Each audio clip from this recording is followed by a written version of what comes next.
story started out with my birth father, who was a minister, molested me starting at the age of 5 till the night before I was married in 2004.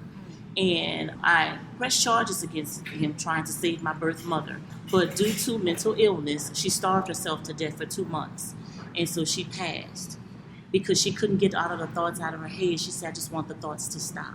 And so that's why my story is so important for me to tell others and not to be so ashamed of what I've been through. I need to be transparent because transparency helps to heal others. And that's the importance of this story. My story started, I was adopted at the age of 10 months. I met my biological mother at the age of 10, but due to the circumstances with her, she was on drugs, she couldn't care for me. I met my biological father at the age of 14. However, because I was already being molested as a child in my adopted home, so when I met my father, most people look at, their father as their father, but I looked at him as this is a man that's telling me he loved me, and, the relationship started like that. And like I said, it proceeded on till the age of 20, and I got married at 21. And this whole thing of me coming out was because I was so embarrassed about what happened to me.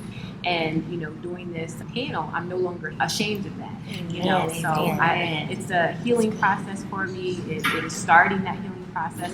And I just feel like if I can just help one person by sharing my story, and the important thing is after sharing my story, I'm finding that, this thing of whatever happens in the house, because my stepmother knew this was happening to me because she hated me. So, it's like you silence the shame. So that's what it is, and then with my mental illness, the whole stigma, but a lot of my mental illnesses stemmed from everything that happened to me as a child, and I didn't deal with that. So now I'm just about sharing my story to help others, deal with the trauma, mental illnesses.